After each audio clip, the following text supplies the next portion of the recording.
자기 중심으로만, 자기 본위로만 세상과 사물을 바라보는 사람하고는요, 합리적으로 대화하기가 어렵죠.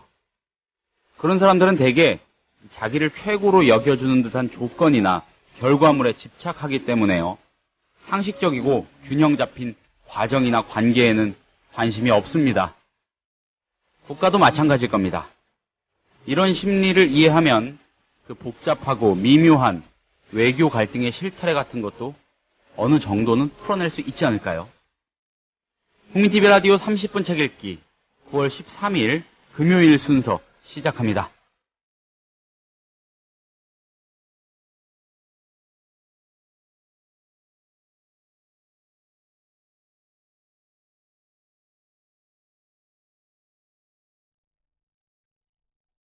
여러분 안녕하세요.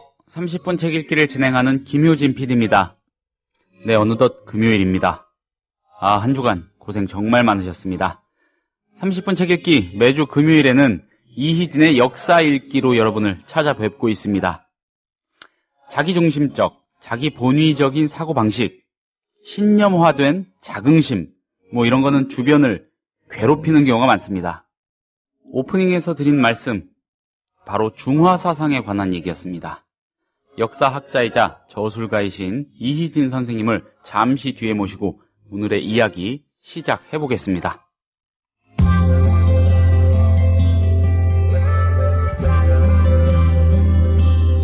매일 아침 이 책 한 권, 국민TV 라디오 30분 책 읽기.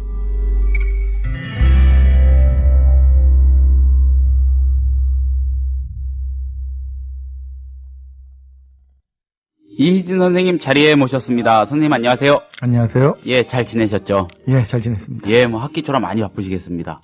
예, 학기 초는 늘 그렇습니다만은. 예. 그래도 요즘은 보람 있는 일이 많이 생기네요. 아유. 방송도 그렇고요. 예, 우리 방송, 저희 방송 말씀하신 거죠? 예. 기분 좋습니다. 이 방송에서. 예. 평소에 말하고 싶었던. 예. 진실을 얘기할 수 있는 기회를 준다는 게 감사하죠. 저희도 그렇고 저희 청취자들도 선생님한테 많이 감사하고 계실 겁니다. 예, 앞으로도 많은 재밌는 얘기 부탁드릴게요. 예, 노력하겠습니다. 예, 오늘 소개해 주실 책. 예, 이것도 좀 예사롭지 않은 것 같은데 직접 좀 소개를 해 주시죠. 제목부터요. 예, 이 제목은 네. 중화사상과 동아시아라는 본 제목에 예. 부제로 자기 최면의 역사라는 내용 부제가 붙어 있습니다. 자기 최면의 역사. 제가 조금 막말로 좀 표현을 해보자면은 흔히들 말하는 비속어로요. 자뻑의 역사? 그렇죠. 사실 예. 책이기 때문에 제목에 비속어를 쓸 수가 없어서 그렇지. 네. 이 내용은 좀 정치인들 특히 이 통치자들이 이걸 이용했던 거는 좀 비속어가 걸맞다고 할 정도로 참 뭐라고 할까요? 천박한? 네, 사람들한테 천박한 구조였죠. 예. 근데 많은 사람들이 의외로 이렇게 설정된 세계관에서 벗어나질 못하더라고요. 네. 중화사상과 동아시아. 예. 당연히 중화사상을 단초로, 얘기를 풀어가신 책이겠죠. 예. 그리고 여기에 아주 중요한 메시지가 있을 거고요. 예. 자, 어떤 내용인지 소개를 본격적으로 부탁드립니다. 예. 그러니까, 사실 이 책을 소개하게 된 게, 제가 쓴 책이라 좀 민망하긴 합니다만은, 네. 제가 일단 방송 초보라. 네. 참고로 청취자 여러분, 이번 주 책도 이희진 선생님이 쓰신 책인데, 그래도 2주 연속이지만은 소개해드릴 만한 충분한 가치가 있기 때문에 과감하게 결정을 했습니다. 자, 예, 재밌게 들어주세요. 예, 몇 년 전에 나왔습니다만은, 일단 내가 방송 초보라 잘 알고 있는, 한두 주 정도는. 네. 잘 알고 있는 얘기를 드려야 되고, 네. 그보다 또 한 가지는 지난주에 좀 못다한 얘기가 있는데, 예. 그 지난 책에 못다한 얘기 정도가 아니라 전근대 동아시아사를 이해하는 데 있어서 네. 어떤 내용이든지 이게 다 걸립니다. 중화사상이라는. 예. 그러니까 지난 시간에 옆으로 있는 동아시아 삼국지를 얘기하면서 동아시아적인 특성을 얘기했지 않습니까? 네. 그럼 그 동아시아적인 특성에 근본에 뭐가 있느냐? 결국은 이거는 역사적인 현실이니까 어떻게 부정할 수 없는 게 네. 적어도 이제 역사 시대라고 할 만한 이 기록이 많이 나타나는 시대에 들어서서는 네. 아무래도 중국의 영향이 커집니다. 그러다 보니까 중국에서 발달된 사상이 한국이나 일본 역사에도 직접적으로 영향을 주죠. 네. 그러니까 전근대에서는 어떤 나라든지 이 동아시아 지역에 있는 나라의 역사는 이 사상을 통치 이념으로 이용을 하면서 껐거든요. 그러니까 일본의 천황제가 자기들은 마치 굉장히 독자적인 세계관으로 만들어진 것처럼 얘기를 합니다만은 예. 알고 보면 중화 사상의 표절판입니다.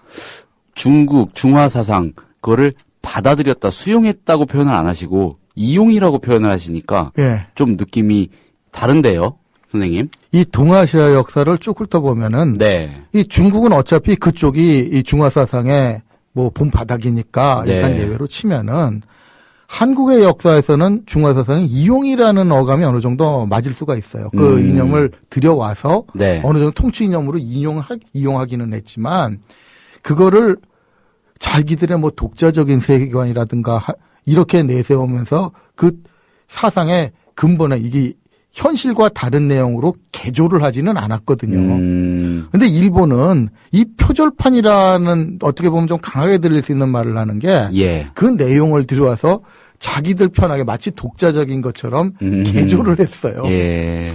근데 그게 마치 근대 들어서면서 일본의 민족주의인 것처럼 선전이 되면서 많은 사람들이 거기에 말려들고 있죠. 그러니까 예를 들면 이런 겁니다. 제가 좀 그 인척 관계가 있는 어떤 그 공영방송사 PD분이 네. 우리 조상 창피하다 그러더라고요. 그게 뭐냐면 왜 일본은 옛날부터 민족주의가 강해서 자기들 이 천자하고 같은 개념인 천황 내세우고 세상의 중심이라고 그러고 조공도 안 갔는데 왜 우리 조상들은 중국에 고개를 숙이면서 조공을 다녔느냐. 그런 조상들이 창피하다 그러더라고요. 근데 잘 모르는 전문가 아닌 사람들 상식에서는 그런 생각 의심해 볼 수도 있는 거 아닐까요? 바로 그겁니다. 그게 바로 중화사상에 예. 중화사상이 실제로 사상과 네. 역사에서 괴리가 있다는 것. 곱게 말해서 괴리지만은 정확하게 말하면 중화사상은 사상가들이 멋대로 설정한 설정에 불과한 거지 역사적인 사실이 아니거든요. 그러니까 조공책본 관계도 이걸 이해를 해야 역사를 이해하는 게 네. 이것도 자기들의 그 통치 체제를 정당화하기 위해서 국제관계까지 그렇게 설정을 해놓은 거지 이게 지금 중국에서 말하는 것처럼 지배 복속 관계가 아니라는 겁니다. 그러니까 여기서부터 오해를 하고 있는 게 조공책봉이라 그러면은 조공사절이 가가지고 이쪽에 물건 바치고 저쪽에서 내려주는 벼슬을 받아서 왔으니까 저쪽에 신하가 된 거고 네. 군신관계라는 게 요즘식으로 얘기하면 중앙과 지방의 관계 아니냐. 그러니까 복속되고 독립성 없는 거다라는 식으로 몰고 가고 있거든요. 이게 일본까지도 중국하고 합세해가지고 그렇게 몰고 가버립니다. 그러니까 중간에 끼어가지고 우리나라는 식민지 시대에 예. 일본 사람들이 그걸 굉장히 강조를 했거든요. 그러다 보니까 그게 마치 역사적인 사실인 것처럼 알고 있다 보니까 잘 모르는 사람들이 정말 조상들 욕먹이는 알고 보면 그게 그런 게 아닌데 이런 결과를 낳고 있는 거죠. 결코 우리 조상들은 그렇게 마냥 사대적인 역사를 만들어 오지만은 않았다. 예, 그러니까 이렇게 이해할 수도 있는 걸까요? 정확하게 말하면 그 사대라는 말 자체가 지금 예. 전근대에 쓰던 의미와 근대 이후에 쓰는 의미가 다릅니다. 그러니까 근대 이후에 요즘엔 사대는 욕이지 않습니까? 네. 주체성도 없이 그냥 그 외국에 강대국이나 떠받드는 이런 사고방식을 사대라고 표현을 하는데 원래 사대라는 의미의 본질적인 의미는 큰 것을 섬긴다는 거거든요. 이게 중화사상 내지는 유학자들의 사고방식에서는 당연히 지켜야 될 도리입니다. 물론 이것도 설정이지만요. 그렇기 때문에 이 설정이 어떻게 해서 이루어진 거냐. 그리고 이게 그 당시 현실과 어떻게 다른 거냐를 이해를 해야 우리 역사도 바로 보고 네. 일본의 역사 왜곡도 알아볼 수 있는 건데 그 부분에 대해서 전혀 관심도 없고 내용도 모르는 사람이 올바른 역사 찾는다고 나오면 어떤 꼴이 되겠습니까? 그래서 아까 애꿎은 우리 조상들 창피하다는 얘기가 나오는 겁니다. 그 중국이란 거대 제국, 중화 사상으로 중무장한 이 제국, 그리고 그거를 받아들여서 이용해서 자기네 브랜드화 해가지고 그걸 가지고 제국을 꿈꿨던 일본, 그 사이에 껴 있었던 우리나라인데 예. 아주 유치할 수도 있겠습니다만은 지금까지 말씀을 들어보면은 우리가 대중, 대일 외교에서 보이는 태도라는 게 그들 사이에 껴가지고 뭐랄까요, 좀 이렇게 압박을 받았던 그런 그 옛날의 습관 같은 데서 완전히 벗어나지 못한 것 같다는 생각도 들고요. 그렇죠. 그게 예. 이제 식민지 시대에 예. 뭐 식민사관으로 심어준 사고방식이 아직도 잔재가 남아있다는 얘기죠.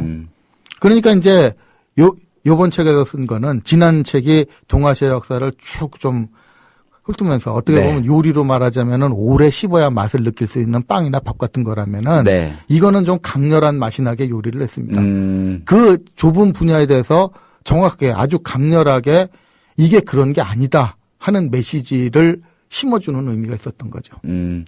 조금만 더 쉽게 말씀을 해주신다면은 지금 현재 사회에 던지는 메시지는 뭘까요? 그런 맥락들이요. 예, 그러니까 이 중화사상이라는 게 예. 뿌리를 캐보면은 예.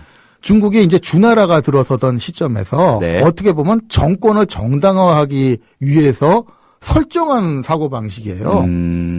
그게 이제 춘추전국 시대 거치면서 공자가 주나라를 굉장히 이상적인 나라로 생각했거든요.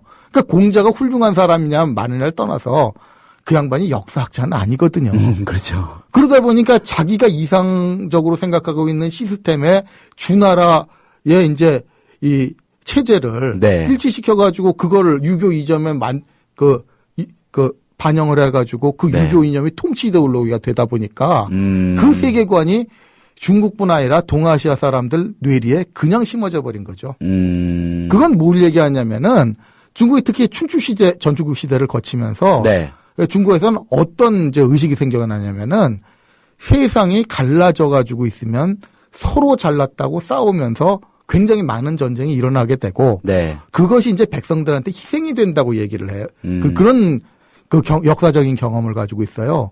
그러면 그런 역사적인 경험을 가진 특히 평화주의를 강조했던 공자 같은 사람은 그 대안이 뭐냐? 갈라져 싸우지 말아야 된다 이겁니다. 그 천하는 아시아에서는 천하 통일이라는 걸 굉장히 강조를 하잖아요. 근데 이게 근대 민족 자결주의적인 입장에서 보면 말이 안 되는 겁니다. 왜 문화적 기반인 다른 민족들끼리 독자적인 나라 형성하지 말고 그냥 천하가 다 한 나라로 살아라 이런 얘기인데 근데 그게 그 당시의 역사적 경험이 반영돼 있을 뿐이라는 거예요. 그러니까 공자가 주장하는 거는 천하는 다 통일되어 있는 하나의 나라가 돼야 되고 이거를 통치하는 유일한 지배자인 천자가 있어야 세상이 편안해진다는 자기 나름대로의 세계관이죠. 근데 이게 이제 한나라가 들어서면서 유교가 통치 이데올로기가 됐지 않습니까? 네. 그걸 통치 이데올로기 세울 때는 물론 이 배경도 좀 복잡합니다만은 이건 중국의 역사를 좀 살펴보셔야 이해할 수 있는 일이고 네. 오늘 다 말할 수 없으니까 생략을 합니다만은 예. 그러다 보니까 유교에서 얘기하는 세계관이 통치 이념이 돼버린 거예요.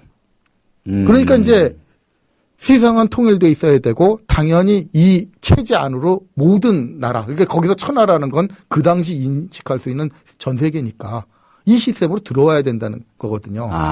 그러니까 지금 중국 사회에서는 중국 사람들도 여기 젖어 있는 사람들은 국제관계라는 개념이 없습니다. 적어도 동아시아에서는. 그러면은 그 사람들 그 동북공정 문제를 예로 들어서 보자면은요. 거기에 반발하는 한국 전체가 반발하는 건 아닐 테지만 어쨌든 반발하는 한국 사람들을 이해를 못 하겠네요. 어떻게 보면. 그렇죠. 그러니까 그 사람들은 어차피 예. 지금은 한국이나 일본이라는 독립국가 있으니까 눈치를 봐서 그렇지 예. 원래 그 사람들 사고방식에서는 한국, 일본이라는 게 없는 거예요. 개념 자체가 없는 거죠. 그렇죠. 그 아시아에 있는 그러니까 조공채권 관계라고 돼 있는 이 체제 안에 들어온 모든 나라들은 예. 중화의 일부일 뿐이죠. 지금 잠시 역사의 한 지점에서 잠시 어떤 제도적인 국가라는 틀을 갖고 있는 것일 뿐. 그렇죠. 쟤들이 왜 우리가 그렇게 얘기하는 거에 이렇게 민감하지? 원래 그게 맞는데? 왜 저래? 뭐 이런 시각. 그러니까 그 사람들의 사고방식을 이해해야 되는 게 예. 원래 중화사상 또 이걸 바탕으로 성립된 유교 이데올로기는 예. 독립국가라는 개념 자체가 없습니다. 없다는 말씀도 당연히 맞겠지만 허용하지 않는다는 것도 그렇죠. 왠지 맞을 것 같은데. 예. 그러니까 이제 천하에 신속하는 그런 네. 제후가 있을 뿐이고 네. 이게 이제 예법이라는 걸로 규정이 되는 거예요. 그러니까 그 예법에 들어오지 않았다 그럼 그게 오랑캐예요. 그러니까 우리는 드라마에서 중국 오랑캐라는 말을 막 쓰는데 그 원래 성립을 안 하는 게 그 중화사상적인 예법 체제에 들어오지 않으면은 사람으로 안 친다는 얘기입니다. 오랑캐란 말이 굉장히 심한 욕이에요. 같은 맥락에서 일본이 그런 거를 자기들 나름대로 장난쳐가지고 이 어떤 이념화하고요. 그러고서 우리나라 자꾸 독도 문제도 그렇고 이 역사 문제 건드리는 거. 예. 못된 거 배운 거네요. 쉽게 말하면. 예, 그 못된 거를 배우는데 예. 그 못된 게 왜 못된 건지를 이해하기 위해서는 조공책봉 관계라는 게 실제로 어떤 건지 이해를 해야 됩니다. 네. 그러니까 그 지금 우리나라 사람들 착각을 하고 있는 게 중국에서는 아까 말했듯이 조공이라는 게 제발로 와가지고 신하라 그러고 네. 벼슬 받아가고 이러니까 이걸 마치 특히 조공품을 바쳤다는 우리나라에서 또 왜 이 얘기만 하는지 모르겠어요. 조공품을 바쳤다는 것만 강조를 해요. 중국에. 예. 예. 그러니까 이게 많은 사람들 뇌리에는 뭘로 생각이 되느냐면은 마치 조직폭력배에서 밑에 힘없는 보스들이 예. 위에 큰 보스한테 상납을 바치는 구조로 생각을 하더라고요. 그렇죠. 예. 저만 해도. 예. 그러니까 그래서 아까 그 PD라는 양반이 우리 조상 창피하다는 얘기를 하는 거예요. 근데 이게 왜 설정이라고 얘기를 하느냐면은 네. 이 조공책봉 관계만 하더라도 중국이 사실 아무리 그 가장 중심적인 중원 대륙을 차지하고 있다고 해도 네. 주변에 강력한 그 이민족 나라들 많지 않습니까? 네. 동고림이 꼬꾸라든지 만만치 않은 세력들 많단 말이에요. 근데 자기들이 힘 있다고 해가지고 힘으로 눌러서 너 그냥 내 신하라고 진짜로 신하로 취급을 해버리면 그 나라들이 가만히 있겠습니까? 가만 안 있죠. 다 합심해가지고 반발을 하면 중원을 차지하고 있던 중국 제국도 못 견뎌요. 그러면은 그 조공이라는 거에 대해서 많은 사람들이 갖고 있는 관념, 관습적으로 받아들인 그 상식이랄까?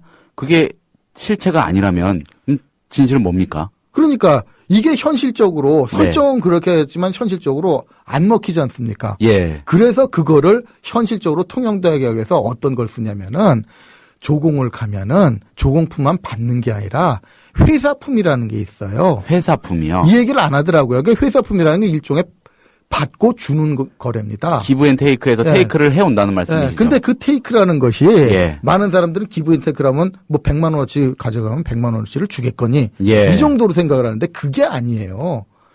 조공을 100만 원어치를 받으면 회사품은 한 2배 정도는 기본이고 아, 그렇습니까? 심하면 10배까지 갑니다. 아. 이게 무슨 뜻이냐면 자기들이 중화사상에 입각해서 조공을 오는 거는 천자의 덕을 기려서 오는 걸로 설정을 해놨거든요. 아. 그래서 재발적으로 와야 되는데 그러면 재발로 오는 건데 그럼 천자는 덕을 보여주는 걸로 돼 있단 말이에요. 예, 예. 그러니까 무슨 상납 받는 것처럼 밑에 부하가 바치는 거 먹고 입시겠다 이게 아니거든요. 나는 너를 위해서 더 준다가 되는 거예요. 어떤 말씀인지 알 것 같아요.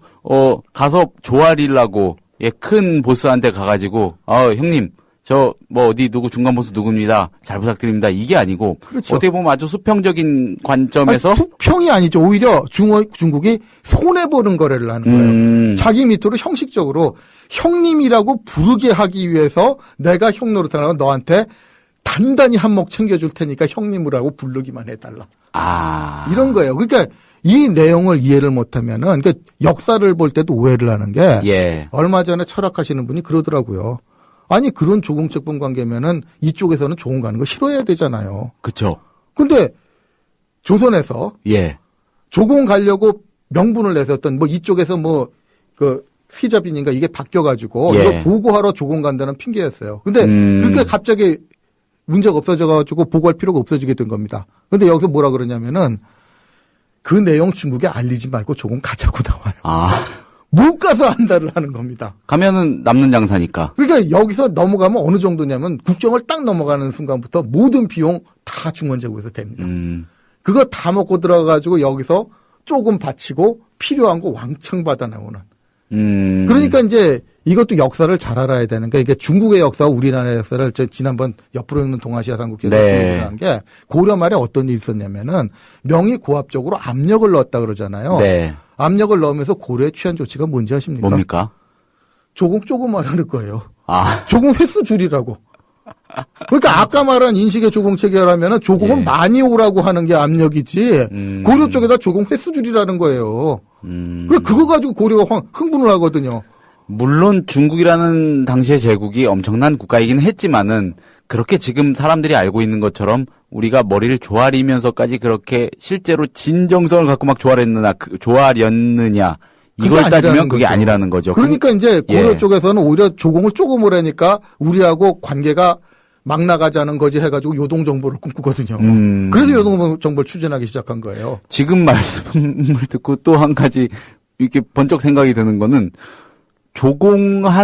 하고 안 하고 자체가 그 태도를 가지고서는 서로 열이 받아 전쟁이 나고 이런 건 또 아니었네요. 그렇죠. 그러니까 이제 예. 그 이권이기 때문에 예. 중원에서는 오히려 조공을 조금 오라고 하는 게 상대 국가에 대한 압력이 됩니다. 뒤집어 말하면은 우리가 동방예의지국이라고 하는데 네. 좀 비아냥거리는 쪽으로 얘기하면은 고려 말기부터 조선까지 왜 중국에다 이제 그때 속이기 시작했냐면 가만히 생각해 보니까 자존심 세워가지고 싸워봤자 얻을 게 별로 없다는 거예요. 좀 안 입었지만 형님이라고 불러주고 실리를 왕창 챙기는 게 이익이라는 거죠. 그러니까 동방예의지국이라는 것도 어떻게 보면 고려 후기부터 예의를 팔아가지고 엄청난 실리를 챙기는 외교를 한 겁니다. 근데 일본은 안 갔다고 그러는 게 아니라 역사를 제대로 보면 못 간 거예요. 왜요? 멀어서요?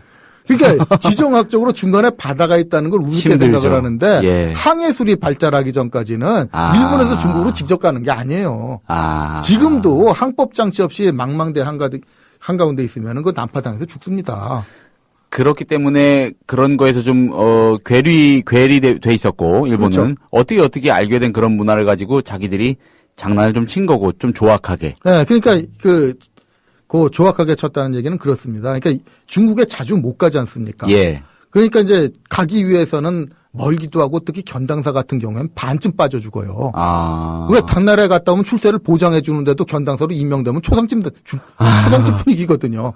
그러기 때문에 가기가 어려웠던 거고, 그래서 억지로 이제 그 난관을 무릅쓰고 중국에서 그 체제를 받아들이면서 소위 그 일본에서 국가 체제를 정비한 게 율령 체제라는 건데, 네. 그게 중국의 체제를 받아서 심는 거거든요. 네. 그럼 여기서 일본이 원하는 건 뭐냐면은 자기들이 고립돼 있기 때문에 네. 중국하고 붙어 있는 데다가는 여기서 천자라고 그러면은 일단 그 중국이 설정한테 안 맞으니까 일단 분쟁을 하겠다는 외교적으로는 단교의 의미가 있으니까 함부로 못 그러는데 네.